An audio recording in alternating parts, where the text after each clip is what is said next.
우리 오늘 이 코로나로 지금 영상으로 많이 예배를 드리시는 것 같은데 또 대면으로 영상으로 드리시는 분들에게 큰 은혜가 임하길 축복합니다.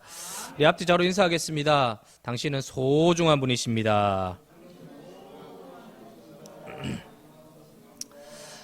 사람들이 희망을 꿈꿉니다. 그리고 어떤 기대감을 가지고 출발합니다. 우리의 삶이 한계가 있고 연약함이 있고 결핍이 있습니다. 또 우리가 삶을 살다 보면 언제나 문제가 있습니다. 문제가 없을 때가 없죠. 그래서 불완전한 우리의 삶 속에 희망이라고 하는 것은 너무도 중요한 단어입니다. 희망하기 때문에 어쩌면 우리는 존재한다라고 말할 수도 있을 것입니다. 또 우리의 삶을 살아가게 만드는 에너지, 그건 희망일 것입니다. 그래서 우리는 늘 희망합니다. 아이를 키우고 있는 엄마들은 아이가 건강하게 자라기를 희망하고, 미혼의 남녀들은 좋은 사람을 만나서 꼭 결혼하기를 희망하고, 또 질병에 걸린 사람들은 이 질병으로부터 해방이 되어서 고쳐지기를 희망합니다. 직장을 다니는 사람들은 직장을 끝까지 은퇴할 때까지 해고당하지 않고 무난하게 마칠 수 있기를 희망하죠. 또 노후에 은퇴 이후에 계신 분들은 이제 마지막 날까지 이 인생을 아름답게 정리하고 싶은 그런 희망을 가지고 있을 것입니다. 어떤 형태든 우리는 희망을 가지고 있고 또 그 희망을 가져야 살아갈 수 있는 존재들입니다. 희망은 살게 만드는 힘이죠. 현실이 아무리 힘들어도 희망을 포기하지 않는다면 우리는 승리할 수 있을 것입니다. 우리가 잘 아는 일화 중에 독일 아우슈비츠 수용소에 갇힌 죄수들이 모두 절망하고 그 절망 때문에 서서히 죽어가고 있는 그때, 한 사람은 아침에 작업장에서 준 유리 조각을 날카롭게 만들어서 희망이 없이 모두가 죽어가는 그 감옥에서도 그는 매일 아침 면도를 하고 희망을 잃어버리지 않았을 때 그가 결국 살아남게 되는 그런 일화를 우리가 잘 알고 있습니다.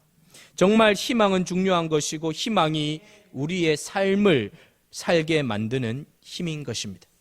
사랑하는 성도 여러분, 희망을 가진다는 것은 너무도 좋은 일입니다. 그런데 문제는 내가 가졌던 이 희망이 좌절을 맛볼 때가 있다라는 것입니다. 그리고 좌절을 통하여 이 희망은 절망으로 바뀐다는 것입니다. 그래서 희망의 뒤편에 웅크리고 있는 절망의 문제가 있다는 것입니다. 그래서 많은 사람들은 나이가 들어가면서 자신의 삶에 희망을 하지 않는, 왜? 수없는 희망이 절망으로 바뀌었기 때문에, 자신의 삶의 기대를 저버리고 기대의 수준을 낮추면서 희망하지 않는, 스스로의 삶의 자포자기와 또 자괴감에 빠져서 이제 나는 더 이상 희망하지 않겠다, 그렇게 살아가는 사람들이 많이 있습니다. 우리가 희망을 포기할 때, 또 희망을 내려놓을 때 우리의 삶은 서서히 초라해져 가고 움츠려 들게 되는 것입니다. 한국은 OECD 국가 중에 늘 자살률 1위를 유지하고 있습니다. 연간 그 교통사고로 수없이 죽는 사람들보다 자살의 수가 더 많아진 지가 꽤 오래되었습니다. 삶에 대한 절망이 깊어지고 기대할 것이 하나도 없다라고 생각이 들 때 사람들은 극단적인 선택을 하게 되더라는 것입니다. 실제 우리의 삶을 들여다보면 희망이라는 단어와 절망이라는 단어는 아주 가까이 붙어 있습니다. 요즘 젊은이들이 대학을 졸업하고 사회를 진출하려고 하지만 청년 실업률은 계속해서 치솟고 있습니다. 코로나로 이 부분은 더욱더 심각해졌습니다. 희망하는 곳에 절망이 있다라고 말해야 하는 그런 현실이 오늘 실제 우리의 삶 가운데 느끼는 체감입니다. 신앙의 세계도 마찬가지예요. 특별히 한국 교회에 들어와 있는 기복주의 신앙, 형통의 신앙, 예수를 믿으면 복받을 것이다라고 하는 세속적 가치의 성공, 그러나 우리의 현실로 들어가 보면 기도를 하지만 여전히 응답되지 못한 기도 제목들이 너무 많다는 거예요. 예수를 믿으면서도 불구하고 여전히 우리의 삶에 풀리지 않은 난제들이 우리를 휘어감고 있는 것입니다. 어떤 사람에게는 기적이 일어나는데 어떤 사람에게는 기적이 전혀 일어나지 않아요. 암말기 환자를 위하여 간절히 기도하지만 낫기도 하지만 우리는 죽는 경우를 훨씬 더 많이 목격하게 됩니다. 희망을 말하지만 희망의 반대편에 웅크리고 있는 절망이 우리를 덮을 때 내 희망은 정말 무색해질 때가 많습니다. 이런 환경 속에서 우리는 형통의 신앙만을 붙잡고 예수 믿으면 다 잘 될 것이라고 하는 세상의 성공을 꿈꿀 때 우리는 그 희망이 물거품이 되고 절망의 밑바닥을 칠 때가 있다라는 것입니다. 그러므로 희망을 가진다는 것은 어떤 의미가 있을 것인가? 베드로는 지금 흩어진 나그네들에게 편지를 쓰고 있는 것입니다. 왜 흩어졌느냐? 믿음 때문에. 왜 흩어졌느냐? 예수 믿는 것 때문에. 왜 흩어졌느냐? 핍박을 받았어.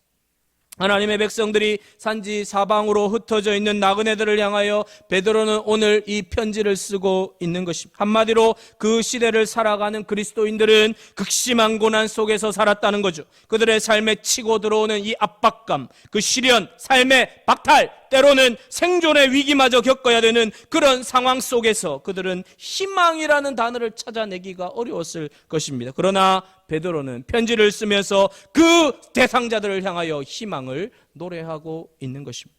일반적으로 미래를 바라보는 두 종류의 사람이 있다고 합니다. 첫 번째는 대체적으로 미래를 바라보면서 늘 부정적으로 바라보는 사람들이 있습니다. 미래에 대해서 우울한 감정을 가지고 있습니다. 무엇인가 좋지 않은 것들이 닥칠 것이라고 하는 불안감을 가지고 사람들이 살아갑니다. 이런 부류의 사람들은 현재의 모든 것이 다 잘 돌아간다 할지라도 여전히 이 불안감이 해소가 되지 않아요. 언젠가는 좋지 않은 것으로 내 인생이 결론 날 것 같은 두려움, 그런 예견을 하고 살아가는 사람들입니다. 이런 사람들에게는 모든 것이 부정적인 결론으로 치닫게 되는 것이죠. 또 다른 부류는 긍정적인 생각을 갖고 살아가는 사람들입니다. 항상 미래에 대해서 기대감이 넘쳐 흐르는 낙관적인, 언제나 대답을 들어보면 다 잘 될 것이라고 걱정하는 사람들이 있으면 막 야단을 치는 거예요.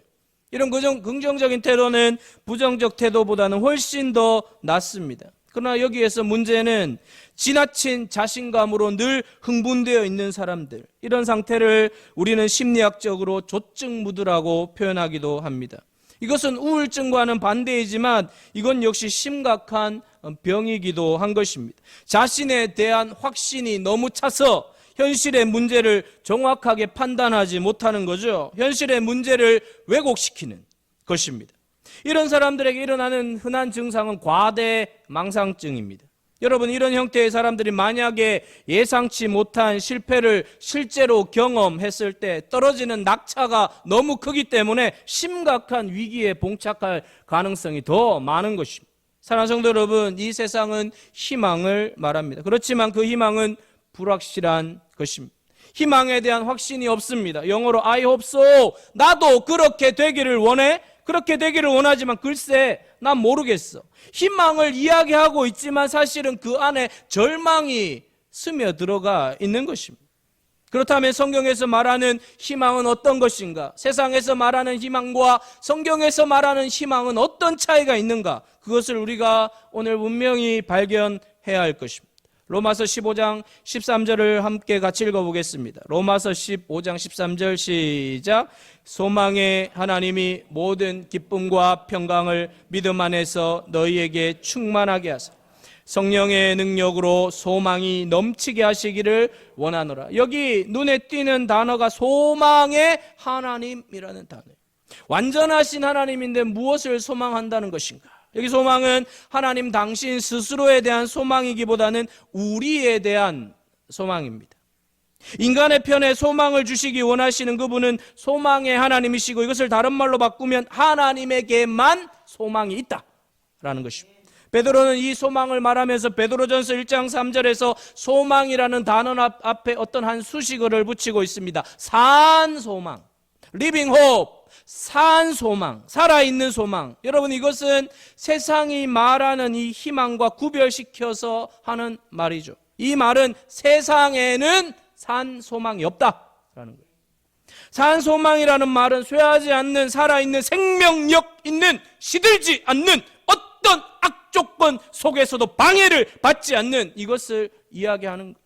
여러분, 시간이 지나면서 다 잘 될 것이라고 하는 막연한 기대나 낙관주의와는 전혀 다른 것입니다. 그런 것들은 은밀히 말하면 소망이 아니에요. 어떻게 보면 죽은 소망입니다. 이미 그 안에는 희망이 없는, 일시적으로만 사람들에게 위안을 줄 뿐 진정한 소망은 그 안에 없는 거예요. 그러니까 산 소망은 이 땅에 없는 거예요. 사랑하는 여러분, 일시적으로만 마음의 위안을 줄 뿐 결국은 절망으로 끝난다면 그건 사실 속이는 것입니다. 여러분, 세상에서 일반적으로 말하는 심리학적 접근을 통하여 마음의 일시적 위안을 주는 것은 사실은 그 안에는 이미 깊이 골마서 다 썩어 있는데 그냥 말기인데 그냥 사는 날 동안에 평안히 살라고 이렇게 위로를 하는 것과 같아요. 사랑하는 여러분, 산소망이란 사람들에게 듣기 좋은 말로 좋은 세상이 올 거야, 어떤 정치적 공약과 같은 공허한 약속이 아니라는 거예요.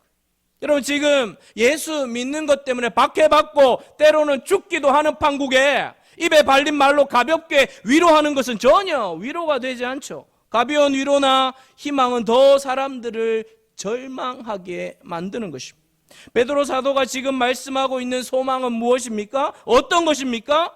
베드로가 말하고자 하는 소망은 현실적 상황에 있는 어떤 조짐을 말하고 있는 게 아니에요.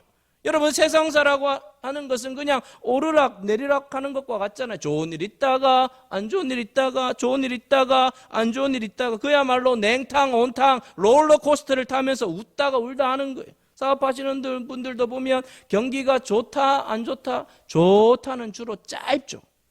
근데 왔다 갔다 하는 거예요. 끊임없이 파도처럼 들락날락 하는 거예요. 늘 좋은 거 그런 거 없어요. 늘 안 좋은 거 그런 것도 없어요. 그냥 오르락 내리락 하는 거예요. 오늘 지금 분명한 것은 뭐냐 하면 베드로가 이야기하고자 하는 것은 소망의 근거는 오늘 현재 어떤 상황이나 주어진 나의 현재 조건을 말하고 있는 게 아니에요. 오늘 3절을 함께 같이 읽어보겠습니다. 3절 시작. 우리 주 예수 그리스도의 아버지 하나님을 찬송하리로다. 그의 많으신 긍휼대로 예수 그리스도를 죽은 자 가운데서 부활하게 하심으로 말미암아 우리를 거듭나게 하사 산 소망이 있게 하시며, 여기 소망의 근거를 어디에 두고 있느냐 하면 하나님 안에 두고 있는 것입니다. 확실한 것은 소망은 인간의 편에서 나오는 것이 아니라 하나님 편에서 시작하여 하나님으로 완성된다는 것입니다. 그 말은 우리의 어떤 노력이나 아니면 현재 나에게 닥쳐진 외부의 환경에 의해서 우리의 인생은 결단코 결론 나는 게 아니라는 거예요. 이것이 초대 교회 그리스도인들이 붙들었던 메시지의 핵심이에요. 그러므로 신자가 가져야 할 확실한 소망의 근거는 무엇인가를 3절에서 이야기하고 있는 거예요. 그의 많으신 긍휼대로 예수 그리스도를 죽은 자 가운데서 부활하게 하심으로 말미암아 우리를 거듭나게 하사 산 소망이 있게 하려 하심이라. 베드로가 지금 예수 그리스도의 십자가와 부활을 이야기하고 있는 거예요. 우리에게 보여주신 가장 확실한 하나님의 약속의 성취가 있는데 그게 바로 예수 그리스도의 십자가와 부활이라는 것입니다. 왜 지금 이것을 이야기하고 있는가 하면 예수 그리스도의 십자가와 부활의 복음 안에 우리를 궁극적으로 승리케 하실 모든 메시지가 그 안에 다 농축되어 있는 줄 믿습니다. 사랑하는 여러분, 이 복음이란 뭘까요? 복음은 하나님이 우리를 사랑하시기 때문에 자기 아들을 죽게 하시고 죽게 하실 뿐만 아니라 사흘 만에 부활하게 하셔서 그것으로 말미암아 우리를 구원하신, 우리를 영생의 길로 이끄시는 그 일을 이루신 내용이 복음이에요. 그래서 베드로는 우리에게 산 소망이 이 복음 안에 다 담겨 있다라고 우리에게 확신을 시켜주고 있는 것이죠. 아무리 현실이 어렵고 힘들다 할지라도 우리가 예수 그리스도의 십자가와 부활이라고 하는 하나님께서 우리를 위하여 이루어 놓으신 그것을 붙들기만 한다면 우리는 흔들리지 않는다. 사랑하는 여러분, 베드로가 오늘 우리에게 도전하는 것은, 우리가 바라보아야 할 것은 세상의 어떤 조건과 상황과 환경이 아니고 하나님께서 이미 이루어 놓으신 이 예수 그리스도의 십자가와 부활이라고 하는 그 사실 안에 우리 인생의 삶의 모든 승리의 조건들이 다 들어가 있다라고 말씀하고 있는 것입니다. 특별히 우리가 인생을 살아가는데 복잡한 일들이 많이 일어납니다. 이 변화무쌍한 이 환경에 쫓아다니면서 허겁지겁 절망과 희망에 오고 갈 것이 아니라 우리가 붙잡아야 할 것은 복음이라고 하는 거예요. 십자가와 부활이라고 하는 그 복음 위에 우리의 삶을 올려놓으면 흔들리지 않습니다. 하나님이 우리를 사랑하시고 하나님은 당신의 백성들을 건져내시고 구원의 길로 완성하실 그 모든 메시지의 엑기스가 어디에 있느냐? 예수 그리스도의 십자가와 부활 안에 다 담겨 있다는 거예요. 그 위에 너의 삶을 올려놓으라. 사랑하는 성도 여러분, 이 복음을 내가 제대로 붙들게 되면 고난이 올수록 우리의 미래는 더 선명하게 보여지게 되는 줄 믿습니다. 여러분, 비행기가 고도를 막 높이면 그냥 밑에서는 비가 오고 야단 법석이 나는데도 그냥 가는 거예요. 근데 고도가 낮을 때는 비행기가 온갖 비바람이 몰아치고 심지어 천둥 번개도 맞을 수가 있어요. 근데 고도를 높이면 아무 문제가 안 돼요. 사랑하는 여러분, 바울의 삶을 보면 그렇습니다. 바울의 삶을 보면 그에게 몰아닥친 어려움들을 그가 이겨낼 수 있었던 이유는 영적 고도를 높인 거예요. 오늘 베드로도 마찬가지입니다. 자신이 영적 고도를 높인 거예요. 베드로나 바울이나 1세기의 그리스도인들의 삶이라고 하는 것은 시련과 엄청난 환난 가운데 그들이 있었지만 그들은 조금 더 주눅들지 않고 기뻐하고 감사할 수 있었던 이유는 자신의 삶의 현실에 부딪히면서 울고불고 한 것이 아니라 영적 고도를 높인 것입니다. 사랑하는 성도 여러분, 이 시간 예배드리는 우리 새벽교회 모든 성도들의 영적 고도가 높아지기를 축복합니다. 베드로는 지금 현실적으로 앞이 보이지 않고 어렵지만 오늘 이 3절부터 찬송으로 시작하고 있는 거죠. 우리 주 예수 그리스도의 아버지 하나님을 찬송하리로다. 사랑하는 여러분, 힘든 사람 곁에서 노래 부르면 감정 상할 수 있어요. 나는 힘들어 죽겠는데 당신 뭐가 좋아서 노래 부르냐. 그러나 베드로는 자신이 찬송을 부를 수밖에 없는 이유를 소개하고 있는 것입니다. 그가 찬송하는 이유가 무엇입니까?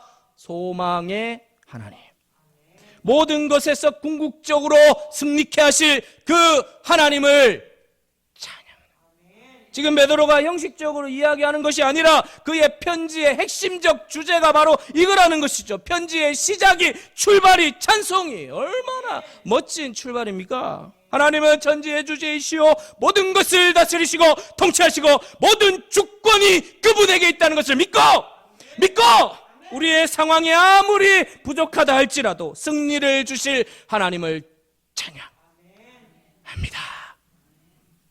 사랑하는 여러분, 답답한 현실을 보는 눈에서 하나님을 바라보는 눈으로 바뀌면 찬양이 터질 줄로 믿습니다.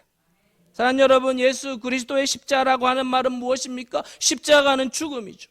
죽음은 절망의 아주 중요한 상징 중에 하나예요. 죽음보다 더 큰 절망이 어디에 있겠습니까? 그러나 하나님은 부활의 영광으로 절망을 완전히 걷어내셨습니다. 이게 복음입니다. 여러분, 인류의 역사의 십자가만큼 가장 처절한 절망이 어디에 있습니까? 그것을 넘어 가장 위대한 부활이라고 하는 소망을 하나님께서 우리에게 허락하셨고, 이게 복음의 이야기입니다. 죽은 자 가운데서 다시 살아나신 예수 그리스도를 우리가 제대로 바라보기만 한다면 우리의 내면 깊은 곳에서 솟구쳐 올라오는 찬양이 터져 나오게 될 줄 믿습니다. 베드로가 지금 바로 그 이야기를 하는 거예요. 그러므로 중요한 것은 무엇인가 하면 그것을 보는 눈이 열려요. 여러분들의 눈이 활짝 열리게 되기를 축복합니다. 눈이 안 열리면 현실만 바라보고 그것을 해석하게 되죠. 그러면 답이 나오잖아요. 여러분, 현실을 보면 답이 없습니다. 믿음의 눈을 열어서 다가올 미래를 더 확실하게 바라보게 될 때 우리는 믿음으로 걸어갈 수 있게 되는 거예요. 에베소서 1장도 바울도 베드로처럼 공통점이 있는데 에베소서 1장 3절에서 바울이 하나님을 찬송하리로다라고 이야기하면서 그 찬송할 수 있는 이유와 근거를 에베소서 1장 18절에서 이야기해 주고 있습니다. 에베소서 1장 18절을 함께 읽겠습니다. 시작. 너희 마음의 눈을 밝히사 그의 부르심의 소망이 무엇이며 성도 안에서 그 기업의 영광의 풍성함이 무엇이며 중요한 것은 무엇이 너희 마음의 눈이 밝혀져서 너희를 향한 부르심이 무엇이며 기업의 풍성이 무엇인지 너희 마음의 눈이 밝혀져서 보기 원한다는 거예요. 믿음의 길을 걸어가 하나님의 백성들은 현실을 보면서 쫓아간 사람들이 아니고 소망을 따라갔는데 왜? 너희 마음의 눈이 밝혀져서 그들이 다 보았다는 것입니다. 사랑하는 여러분, 기독교는 장차 다가올 소망에 초점을 둡니다. 하나님이 이 세상의 꿈에 대해서 개런티 안 하세요. 내 꿈은 종종 깨어지고 망가질 수 있습니다. 내 계획은 좌초될 때가 있습니다. 하나님은 절망적인 사건, 표현할 수 없는 고통들, 모든 것이 무너져 내릴 것 같은 가운데서도 여전히 소망의 하나님이십니다. 그래서 베드로는 이 산 소망이 우리에게 주어질 기업과 어떻게 연결되어 있는지 4절에서 설명하고 있죠. 4절 같이 읽겠습니다. 시작. 썩지 않고 더럽지 않고 쇠하지 아니하는 유업을 있게 하시나니 곧 너희를 위하여 하늘에 간직하신 것이다. 이 말씀은 우리가 장래에 받을 상속이 얼마나 대단하고 위대한가를 가르쳐주고 있는 것이죠. 지금 현실에 주어진 것이 아니라 미래에 주어질 그 상속을 바라보는데 이 상속은 세상 것과 구별되는데 그 구별점이 뭐냐? 첫 번째는 썩지 않는다는 거예요. 우리에게 영광스럽게 다가올 그 마지막 날의 상속은 썩지 않아요. 사랑하는 여러분, 이 세상의 것은 다 썩어요. 안 썩는 거 없어요. 다른 말로 표현하면 다 사라져요. 내가 붙잡고 있는 것이 지금 아무리 최신식 뭐라고 해도 썩어요. 없어져요. 두 번째는 더럽지 않다는 거예요. 여러분, 우리가 이 세상에 붙들고 있는 것은 우리의 영혼을 더럽힐 때가 많아요. 집착하면 할수록 하나님과 멀어지게 만드는 그런 것들이 많아요. 여러분, 금을 만지면 손이 더러워진다 그러잖아요. 금이 없어가지고 그렇게 만져본 적 없지만 금을 계속 만지면 손이 더러워진대요. 세상의 것을 소유할수록 우리의 눈을 어둡게 하는 것입니다. 그런데 하늘의 유업은 우리의 눈을 더욱더 밝혀.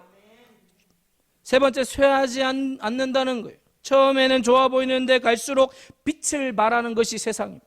처음에는 눈이 뒤집힐 정도로 유혹하지만 나중에는 다 쇠하는 거예요. 이 세상의 권력과 인기와 부가 다 그런 거예요. 대단해 보이지만 조금만 시간이 지나면 아무것도 아니라는 거예요. 세상의 영광은 잠깐입니다. 사랑하는 성도 여러분, 세월이 흘러도 쇠하지 않아야 진짜입니다. 그래서 베드로는 베드로전서 1장 24절 25절에서 이렇게 우리에게 말씀하고 있습니다. 같이 읽겠습니다. 시작. 그러므로 모든 육체는 풀과 같고 그 모든 영광은 풀의 꽃과 같으니 풀은 마르고 꽃은 떨어지되 오직 주의 말씀은 세세토록 있도다 하였으니 너희에게 전한 복음이 곧 이 말씀이니라. 사랑하는 여러분, 모든 육체는 풀과 같아요. 모든 육체는 풀과 같고 그 영광은 풀의 꽃과 같으니 풀은 마르고 꽃은 다 시든다라고 이야기하고 있습니다. 여러분, 이게 베드로의 아주 바른 시각입니다. 진짜 소망을 두어야 할 것이 무엇인지 제대로 가르치고 있는 거예요. 하나 젊은이가 길을 가다가 5달러 지폐를 주었어요. 너무 신이 나가지고 이 5달러 지폐를 주어서 그 뒤부터는 계속 뭐 땅에 떨어지는 게 없냐 하고 땅만 쳐다보고 다녔어요. 오랜 세월이 지나서 결산을 해보니까 단추를 29,516개 줬고 54,172개 핀을 주었대요. 12센트의 동전 그리고 구분 등 하도 밑을 쳐다보다가 그 다음에 인색한 성질, 왜 없는 거야 이러면서 성질이 더러워진 거예요. 여러분, 얻은 것보다 이런 게 훨씬 더 많죠. 그는 찬란한 햇빛, 반짝이는 별빛, 친구들의 웃는 얼굴, 그리고 봄철의 꽃들 보지 못했어요. 왜? 눈이 시궁창에 가 있었기 때문에. 어디를 바라보는가? 여러분, 내가 귀중하다라고 생각하는 그것 때문에 오히려 그 영원하고 가치 있는 것들을 잃어버릴 때가 한두 번이 아니라는 것.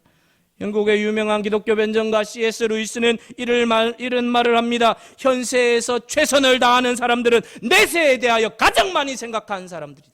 내세를 생각하고 제대로 생각한 사람은 지금 나에게 주어진 현실의 삶의 가치와 의미를 제대로 발견하여 최선을 다한다. 내세에 대한 진지한 생각이 없는 사람은 현실도 대충 산다는 거예요. 그냥 산다는 거예요. 쓸데없는 것에 내 인생을 낭비하지 않는다는 거죠. 불필요한 것에 쇠하고 망하고 썩고 말 것에 대하여 투자할 가치가 없다는 거예요. 왜? 내세에 대하여 생각을 많이 했기 때문에.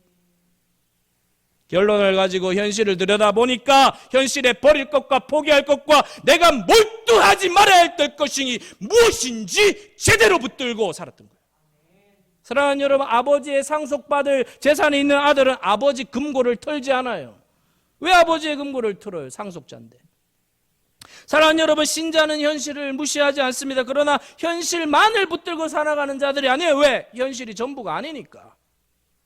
확실한 것은 눈에 보이는 현실이 확실한 게 아니에요. 변화무쌍한 현실이 어떻게 여러분 전부가 되겠습니까? 신자에게 가장 확실한 것은 믿음의 눈으로 바라보는 다가올 미래, 영생의 삶. 그 미래란 예수 그리스도의 십자가와 부활을 통하여 이루신 하나님의 의를 통하여 우리에게 약속되어진 영원한 하나님의 나라인 줄 믿습니다. 이것보다 더 확실한 건 없어요. 그러므로 우리의 미래는 우리의 손에 달린 게 아니라 하나님의 손에 달린 줄 믿습니다. 사랑하는 여러분, 그러므로 우리는 무엇을 소망해야 할까요? 시시각각으로 변하는 나의 인생의 삶의 현실의 상황에 대해서 막연히 소망하고 살 것이냐, 그러면서 절망하고 희망하고 절망하고 희망하면서 시달리는 인생을 살 것이냐는 거죠. 여러분, 신앙이란 무엇입니까? 절망할 것을 소망하는 것이 아니라 소망해야 될 것만 소망하는 것입니다. 아이고, 숨 넘어갈 뻔했네. 소망할 것만. 그게 바로 소망의 하나님이십니다. 절망할 것들에 대해서 빨리 포기하고 소망할 것들을 끝까지 붙잡고 달려가는 세길교회 되기를 축복합니다. 사랑하는 성도 여러분, 우리가 포기해야 하지 말아야 될 소망이 딱 하나예요. 소망의 하나님. 소망의 하나님은 예수 그리스도의 십자가와 부활의 복음을 통하여 이미 우리에게 확증하시고 개런티하시고 우리로 하여금 결단코 절망하지 못하도록 붙들고 계신 줄 믿습니다. 그래서 우리의 눈과 귀를 복음에서 떼면 안 돼요. 인생을 살아가면서 우리가 해야 할 일은 현실의 상황에 따라 너무 쉽게 결론을 내려서는 안 된다는 거죠. 여러분, 세상 사람들 보세요. 결론이 너무 성급해요. 자신의 눈에 보이지 않으면 없다고 생각해요. 오늘 실패했으면 그게 끝이라고 생각해요. 너무 쉽게 끝이라고 결론을 내리는 거죠. 여러분, 끝까지 가보지 않고 끝이라고 말하는 건 불신앙이에요. 내가 끝이라고 말하면 끝입니까? 아니죠. 그건 내 생각이지. 사랑하는 성도 여러분, 인생의 결론은 내가 내리는 게 아니에요. 지금 나에게 일어난 모든 것은 다 과정이에요. 지나쳐야 할 길목이에요. 멀리 보아야 돼. 여러분, 고수는 멀리 본다고 하잖아요. 바둑 구단은 50수를 본대요. 50수. 와우! 50수. 한 번 두는데 50번을 두는 걸 생각하고 둔다는 거예요. 제발 반은 좀 하세요. 마스크 썼다고 하지 마세요. 50수. 여러분, 고수는 멀리 보는 거죠. 그래서 여러분, 베드로는 오늘 우리를 고수의 자리로 인도하는 게 그게 바로 5절이에요. 5절 같이 읽겠습니다. 시작. 너희는 말세에 나타나기로 예비하신 구원을 얻기 위하여 믿음으로 말미암아 하나님의 능력으로 보호하심을 받. 너희는 말세, 이게 뭐예요? 모든 것을 완성할 마지막 순간, 50수예요. 당장 일어난 실패와 성공을 이야기하고 있는 게 아니에요. 지금 당장 내 삶에 힘들고 어려운 삶을 이야기하고 있는 게 아니에요. 말세, 이 말은 하나님이 구원하실 바로 그 날 종국적 승리. 베드로는 멀리 보고 있는 거예요. 멀리 보고. 그건 하나님의 손에 붙들. 사랑하는 성도 여러분, 성경에 나오는 모든 인물을 통해 우리가 뭘 할 수 있습니까? 아브라함이든 이삭이든 야곱이든 모세든 다윗이든 요셉이든 그것은 인간 개인의 승리라고 이야기하지 않아요. 요셉을 입지전적 인물이라고 말하지 않아요. 모든 성경에 나오는 인물은 전부 다 하나님의 이야기입니다. 아브라함이 아브라함이 될 수 있었던 것은 하나님의 손길이요, 요셉이 요셉이 될 수 있었던 것은 하나님의 기가 막힌 은혜의 손길인 줄 믿습니다. 사랑하는 성도 여러분, 내 인생이 만약 정말 나의 인생이 내 손에만 맡겨져 있다면, 내가 아무리 성공하고 대단한 위치에 있다 할지라도 그 인생만큼 불안한 것은 없어요. 우리의 소망은 오직 소망의 하나님의 손에만 달린 줄 믿습니다. 우리의 소망은 하나님의 손에밖에 없어요. 사랑하는 여러분, 1세기에 하나님의 백성들이 환난을 받고 핍박을 받고 짓밟히고, 여러분 짓밟혀서 결국은 순교를 당하는 자리까지 가면서도 거기 그들이 포기하지 않고 믿음을 지키고 하나님의 나라를 꿈꾼 이유가 무엇입니까? 현실의 상황을 보면 당장 그만둘 것 같은데, 십자가와 부활의 예수 그리스도께서 만들어 놓으신 미래의 종국적으로 다가올 마지막 그날 승리의 날이 우리에게 주어진다는 것을 믿기 때문에 그들은 이길 수 있었던 것입니다. 사랑하는 여러분, 절망의 끝에서 소망을 노래하게 하십니다. 여러분, 절망의 것들에 대하여 충분히 절망하십시오. 그때 복음이 선명하게 비치고 내가 평소에 내쳤던 영원한 세계가 나에게 다가올 것입니다. 현실에 내가 완전히 절망하고 나면, 밑바닥을 치고 나면 그 밑바닥에서 치고 올라오는 하나님의 엄청난 구원의 손길에 붙들려서 영생의 삶을 바라보게 되고, 종국적 승리의 능력이 바로 저와 여러분에게 임할 줄 믿습니다. 그 승리를 가지고 살아가는 거예요. 코로나로 힘들고 어렵고, 여러분 어떤 상황에 놓여 있어도, 우리가 잘리고 회사에서 직장을 잃어버리고 어떤 상황에 있어도 최종적으로 마침내 구원을 주실 하나님은 결단코 나를 버리지 아니하시고 놓지 아니하시고 끝까지 나를 이끄시고, 최종적으로 소망의 하나님이 우리를 이끌어 가신다는 것을 믿는 자에게 모든 것이 합력하여 선이 이루어지게 되고, 마침내 하나님께서 그를 통하여 하나님의 나라를 이 땅 가운데 펼쳐 주실 줄 믿습니다. 사랑하는 성도 여러분, 그러므로 오늘 이 거룩한 예배 시간에 우리는 단 하나, 진짜 소망을 붙잡고 돌아가셔야 됩니다. 사랑하는 여러분, 일시적인 위안을 주는 마음을 흥분하게 하는 그런 세상적인 것은 우리에게 절망을 줄 수밖에 없는 것이기 때문에 내려놓고, 리빙 홈 예수 그리스도의 십자가와 부활을, 마침내 궁극적 승리를 우리에게 주실 그 영원한 나라를 꼭 오늘 이 교회를 예배 마치면 돌아가시길 바랍니다. 우리의 소망은 하나님이십니다. 그분만을 소망하고 그분만을 노래하면서 여러분들의 이 코로나 전국의 이 엄청난 고통스러운 가운데서도 기뻐하고 찬양할 수 있는 삶을 살게 세길교회 성도들 되시기를 주의 이름으로 축복드립니다.